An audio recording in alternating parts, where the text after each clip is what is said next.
दिव्यांशु शर्मा जी, दिल्ली से। राधे राधे सीते। महाराज जी, आपके चरणों में कोटि-कोटि प्रणाम। राधा वल्लभ श्री हरिवंश। गुरुदेव, मैं पेशे से शिक्षक हूँ और कानून की शिक्षा देता हूँ। गुरुदेव, आपकी वाणी से लाखों युवा सही दिशा की ओर प्रस्थान कर रहे हैं, परंतु कई बार देखा जाता है कि युवा छात्र किसी परीक्षा में असफल होकर अपने जीवन को निरर्थक मानकर गुरुदेव कुछ ऐसा कर लेते हैं जिससे बाद में सबको, समाज को और हाँ, उसको अज्ञान के कारण होता है। अज्ञान के कारण होता है। आप हार और जीत, उन्नति और अवनति से बहुत परे हैं। आपका जो स्वरूप है वो इस जय पराजय, उन्नति अवनति, सुख दुख से बहुत ऊपर है। आपका जो स्वरूप है, आपने अपने को देह माना और संसार का भाव सत्य माना। अब यहाँ पराजय बहुत बुरी लगती है और जय होने पर अभिमान का हर्ष जनित सुख मिलता है। अध्यात्म के द्वारा ही सुख दुख को मिटाया जा सकता है। ये सुख भी दुख में है, दुख तो दुख में है ही। बिना अध्यात्म के, अब जैसे आप माता पिता ने बहुत पैसा लगाया, आप पढ़े, फेल हो गए, तो हम दूसरे वर्ष पढ़ेंगे, हम तीसरे वर्ष पढ़ेंगे। निराश होने की जरूरत नहीं। हमसे चूक कहाँ हुई वो हमें सुधारने की जरूरत है। अगर कुछ बच्चे विद्यार्थी जन है तो घर में माता पिता ने डांट लगाई कि हमने लाखों रुपए लगाए, तू फेल हो गया। अब विद्यार्थी जो उसके साथी हैं वो पास हो गए, घर में भी अशांति, विद्यालय में भी उसको अपने मन में नीचा देखना पड़ रहा है। अब ऐसे बच्चे जिनको ज्ञान नहीं है वो आत्महत्या आदि ऐसे कृत्य कर बैठते हैं जो बहुत ही निंदनीय है, दुर्गति का कारण है। हमें इस मानव जीवन को किसी जय पराजय में नष्ट नहीं करना है। भगवान के हम मनुष्य हैं, हम परमानंद की प्राप्ति के लिए मनुष्य जन्म प्राप्त किए हैं, साधन धाम मोक्ष कर द्वारा। और कोई ऐसी पराजय नहीं है जो हमें पराजित कर सके। हम अविनाशी के बच्चा हैं, एक बार नहीं, दो बार नहीं, 1000 बार प्रयास करेंगे और पराजय को रौंदेंगे और जय को प्राप्त होंगे। निराश होने की तो बिल्कुल जरूरत नहीं। जो निराश हो जाते हैं, उदास हो जाते हैं, उनके जीवन में सत्संग नहीं होता, इसलिए हो जाते हैं। नहीं, आप सच्ची बात समझो। गुरुदेव, कई बार मैं देखता हूँ कि उन छात्रों की आर्थिक स्थिति ऐसी होती है कि उनके पास कोई चारा नहीं बचता है। नहीं, ऐसा नहीं, ऐसा नहीं है। चारा नहीं बचता। और ऐसे कितने विद्यार्थी हैं जो अन्य समय में अर्थ का उपार्जन करके और विद्या पढ़कर बहुत ऊंचे पदों पर बैठ गए हैं। तो हमको उनसे भी तो शिक्षा लेनी चाहिए कि वो, अगर उनको अवसर मिलता है तो दूसरे के घर में सेवा करके, उनसे सहयोग लेकर और अपनी आत्महत्या करना जरूरी है, निराश होना जरूरी है। अरे हम ऐसा प्रयास कर, देखो जो बालक हैं अभी 15, 16, 18, इनको माता पिता का बहुत दुलार और सही निर्देश, क्योंकि सच्चे माता पिता वही हैं जो अपने बेटे को आध्यात्मिक बल से युक्त कर सके। अगर अध्यात्म बल युक्त नहीं किया तो फिर निराशा ही हाथ। अब जैसे आप लोग हैं, आप लोग बुद्धि के द्वारा समझ सकते हैं, अब बच्चे नहीं हैं। अगर हमें 6 घंटे अच्छे से पढ़ाई करने को मिल जाए तो बहुत उन्नति करेंगे। तो शेष जो हमारे पास बचते हैं, 6 घंटे सो लेते हैं, फिर हम कोई काम ढूंढते हैं, भले हमें फावड़ा चलाना पड़े 2-3 घंटे 4 घंटे, और उससे हम पैसा उपार्जन करते हैं। हम अपनी उन्नति के लिए, और निराश होने की जरूरत नहीं। हम कोई व्यापार कर लेते हैं, कोई साइड में ऐसा कर ले, लेकिन निराश हो जाना, शरीर नष्ट कर देना, क्या इससे आपको मिलेगा क्या? मान लो आपने शरीर नष्ट किया और अपराध बन गया, भगवान ने तुम्हें परम पद प्राप्ति के लिए मनुष्य जन्म दिया, उसको तुमने नष्ट कर दिया। पूर्व के कर्म दुख देने वाले हैं ही, ये नया कर्म और बन गया, अब मुक्ति तो हुई नहीं ना, तो फिर किसी शरीर में तुम भेज दिए जाओगे। ये जेल है शरीर, आप क्या इससे मुक्त होना है। अच्छा, इसमें तो बुद्धि है। अब जैसे पशु हैं, पक्षी हैं, ऐसी कितनी योनियां हैं, नाली के कीड़े बने रेंग रहे हो, तो मरने के बाद क्या हमको परम पद मिल जाएगा क्या? अरे हमको वो उपाय करना है जिससे इस लोक और परलोक में हम सुख प्राप्त करें। आप निश्चित समझो आप सब कुछ कर सकते हो। पूर्व कर्म के अनुसार मिले हुए हमारी परिस्थिति में हमको निराश नहीं होना, हताश नहीं होना, आगे बढ़ना है। कई हमने विद्यार्थियों के जीवन में देखा है कि विद्या अध्ययन और भारी असुविधा, भारी मेहनत अपने पिता के साथ करके, सहयोग करके फिर ऊंचे ऊंचे पदों में गए, वो भी देखा हमने कि गरीब घर का लड़का बहुत ऊंचे पद में गया। तो ऐसे हम एक दूसरे को उत्साहवर्धन करें, ऐसे हम भगवान का भरोसा दिलाएं, अध्यात्म का बल उनके अंदर जागृत करें। क्या नहीं हो सकता, हम कहते हैं क्या नहीं हो सकता। जब भगवान मनुष्य रूप में आए हैं तो मनुष्य भगवान रूप में हो सकता है, क्योंकि रास्ता बन गया ना। जब नारायण नर हुआ तो नर नारायण बन, जब नारायण बन सकते तो और फिर क्या रह गया। गीध देह तज धरि हरि रूपा, वो भगवत स्वरूप हो गया ना गीत। तो हम ऐसे कर्म करें कि श्लोक में भी मंगल हो, परलोक में भी मंगल हो। पूर्व हमारे जो कर्म हमें परास्त कर रहे हैं वो हमें परास्त ना कर पाए, उसके लिए नाम जप जरूरी है। नाम जप करो, कोई नशा मत करो, गंदे लोगों का संग मत करो। और जैसे आप सत्संग कर रहे हो, जो सत्संग में नहीं पहुंच पा रहे हैं, ना कभी आ सकते हैं, तो आपको जो मिला है आप उसे दीजिए। गुरुदेव, मैं यही करता हूँ, अपनी जो भी शिक्षा उन्हें देता हूँ उस समय पे, जी तो आपकी वाणी का जो सार होता है उन तक जी, पहुंचाने का प्रयास करता ये बहुत बड़ा भगवान की प्रसन्नता का भी हेतु होता है। अगर एक बच्चा धैर्यवान बन गया, एक नशा छोड़ दिया, तो हमारा मनुष्य जन्म लेना सार्थक हो गया। एक का मंगल कर दे हम, तो जरूरी नहीं कोई यहाँ आवे, यहाँ की बात पकड़ो और 10 को और फैलाओ, जिससे उनका जीवन सुखमय हो, जीवन नशा रहित हो, व्यभिचार रहित हो, निराशा रहित हो। अरे आप समझ नहीं पा रहे, भोजन भी ना हो, कोई व्यवस्था भी न हो और मन आनंदित है तो कोई फर्क नहीं पड़ता।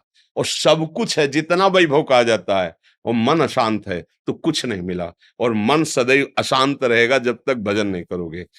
तब लग जीवन कुशल को, क्या सपने हो मन विश्राम, जब लग भजत न राम को शोक धाम तज। मन में हमारे आनंद तभी आएगा जब हम भगवान से जुड़ेंगे। तब लग कुशल न जीव, सपने हो मन विश्राम, जब लग भजत न राम। नाम नहीं जब करोगे तो अब जैसे लोग हैं, क्या भगवान, जब हम उनसे कहते हैं आप संयम से रहो, भगवान ने बनाया है, किसके लिए बनाया है? हमारे लिए तो बनाया है, हम भोगेंगे। भगवान ने क्यों बनाया है? भैया और कुछ भी बना है, असाध्य रोग बने, जेल बना है, नरक बना है, तो उसके लिए भी तैयार रहना।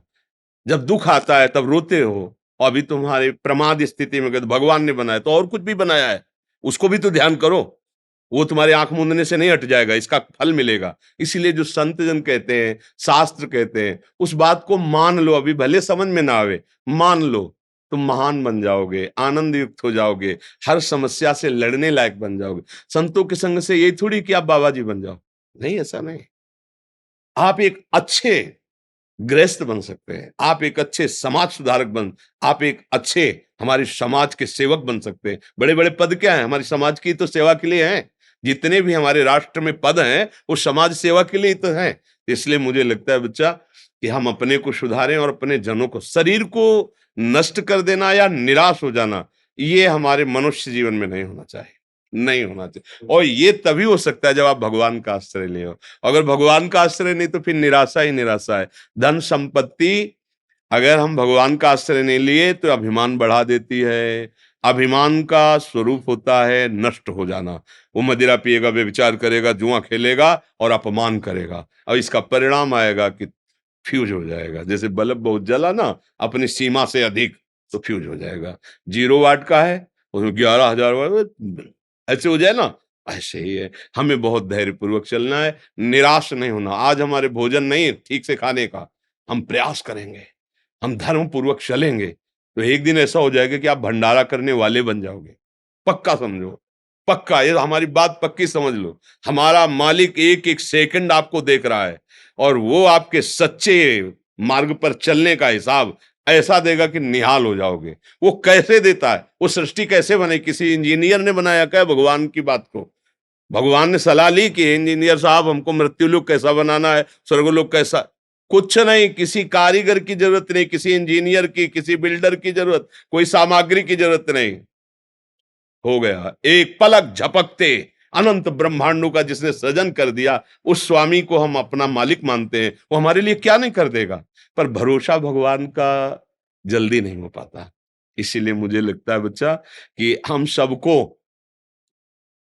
आप पूर्वजों की बात पढ़ के देखो, जो सबको गुरुकुल में रखा जाता था, चाहे राजकुमार हो चाहे एक साधारण गृहस्थ का बच्चा हो, एक सीमा में सबको बैठाल के गुरुजन उपदेश करते। क्यों रखा जाता था?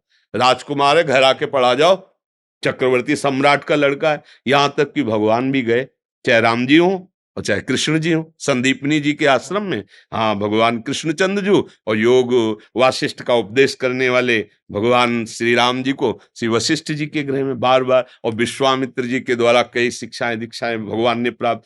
तो भगवान को क्या प्राप्त करना यार?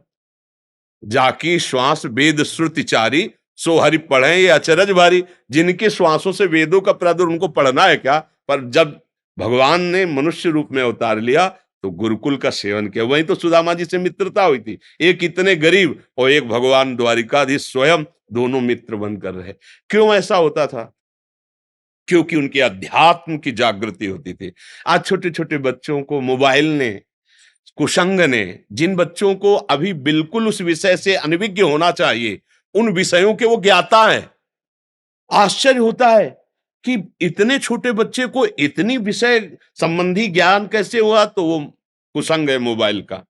मुझे ऐसा लगता है कि अपने बच्चों को, अपने भाइयों को, अपने समाज को यदि सुखी करना है तो गंदे विचार, गंदे आचरण, गंदा चिंतन, गंदा भोजन, इससे बचाना होगा।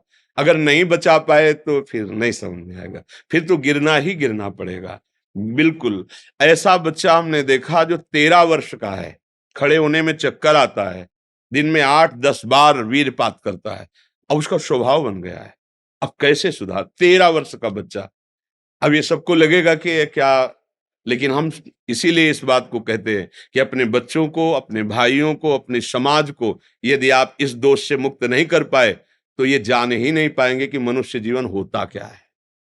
छोटे छोटे बच्चे हैं, उनके आचरण भ्रष्ट होते चले जा रहे हैं। अभी यौवन का उन्मेष हो रहा है, वो मदिरा पीने लगे हैं, वो व्यभिचार करने लगे हैं, वो गंदी बातों के ज्ञाता बन रहे हैं। बोलो, जो जीवन संयम के लिए, कई बार उदाहरण दिया, जैसे किसान की गेहूं की फसल है, उसे गलेथ कहते हैं जब बाली आने को होती है, आप उसे काट लो, एक भी दाना नहीं मिलेगा, और वही रुक जा 2 महीने और इसके बाद काट लो तो बोले 80 मन हुआ, 60 मन हुआ। ऐसे ही जो हमारे सिद्धांतों में है 25 वर्ष रखा गया, हम कह रहे 20 वर्ष तक ब्रह्मचर्य रहिए, वीरपात मत कीजिए, फिर आप गृहस्थी में जाइए, 20-30 वर्ष गृहस्थ धर्म में रहिए, तो फिर आप ब्रह्मचारी ही माने जाएंगे, क्योंकि वो फसल तैयार हो चुकी है ना। जो फसल परिपक्व हो गई उसमें 40 मन 50 मन अन्न हुआ, और वही 2 महीने पहले काट लो तो भूस भी सही नहीं हो पाएगा, दाना की तो बात जाने दो। ये नई अवस्था ब्रह्मचर्य के लिए होती है। ब्रह्मचर्य से रह के, व्यसन रहित रह के, धर्म की शिक्षा, समाज सेवा की शिक्षा।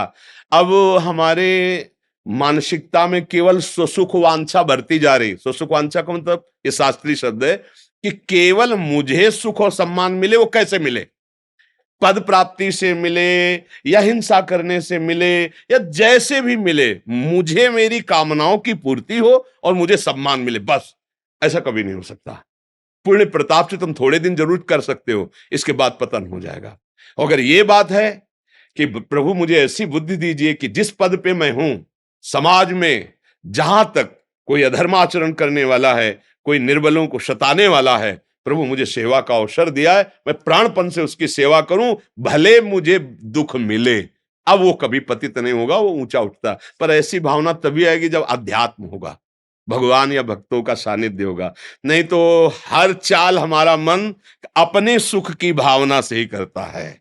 हम अगर सम्मान पत्र का भी त्याग करते तो सम्मान के लिए करते हैं। अरे यार, मतलब गजब का आदमी, सम्मान पत्र मिल रहा था, उसने त्याग किया, ये सुनना चाहते हैं। बड़ा सूक्ष्म है ये विषय। अगर हम अध्यात्म को समझ जाए तो कभी दुखी ही नहीं हो सकते। पर बड़ी कृपा ठाकुर जी की है और आप सबकी हम पे है कि आज कलयुग में ऐसे अवसर में आप जवान भाई हमारी बात सुन रहे हैं, हमारी बात मान रहे हैं। हम धन्यवाद करते हैं और ऋणी हैं आपके कि आप हमारी बात मान रहे हो। गुरुदेव, हम तो तिनके मात्र हैं, वो तो आपकी कृपा की हवा है जो नहीं ईश्वर बच्चा, का। बहुत बहुत जरूरी है, बहुत जरूरी है। आज हमारे नौजवान ऐसे हो जा रहे हैं कि बगल में अत्याचार हो रहा है और वो मुस्कुरा के निकल जा रहे हैं। कृपा करेंगे तो वीडियो बना करके वायरल कर देंगे, लेकिन बचाएंगे नहीं। आज का हमारा नौजवान कैसा हो रहा है कि अगर किसी का एक्सीडेंट हुआ, वो तड़प रहा है, तो वो अगर कृपा करेंगे थोड़ी देर रुकने की तो वीडियो बना के वायरल कर देंगे, बकाया वो उसकी सेवा करने में। या किसी को कोई सता रहा है या किसी के साथ कोई अत्याचार कर रहा है, तो ये नहीं कि यार हमारे शरीर में भगवान ने बल दिया है, हम प्राण भले त्याग दें लेकिन इसका अहित नहीं होने। ये बात उसी के हृदय में आती है जो अध्यात्म का जो भगवान के मार्ग का, फिर मनुष्य जीवन के यार मतलब क्या रहा। इसलिए बहुत सावधान, भगवान कृपा करें, हम सबकी बुद्धि शुद्ध रहे, हम धर्म से चले, पवित्र आहार करें और अपने देश की सेवा करें। हम घर के बूढ़े माता पिता की सेवा नहीं कर पा रहे तो देश की सेवा क्या करेंगे। वही वृद्ध माता पिता को जरूरत है आज हमारी, हम उनकी सेवा नहीं कर पा रहे, उनको ठुकरा रहे हैं, उनको अनाथालय भेज रहे हैं। तो ये हमारी नौजवानों की पद्धति। बोले वो पोजीशन खराब होती है। हाँ, तुम जो आज जब तुम्हारी बात वो दिखाई जाती है, अगर वीडियो बना पिता कैसे तुम्हारी कामनाओं की पूर्ति के लिए मेहनत पसीना करके आज जब तुम पढ़ लिख कर बने, तो तुम उन्हीं माता पिता को अनाथालय में भेज रहे हो, वृद्धाश्रम भेज रहे हो। तो ये नहीं।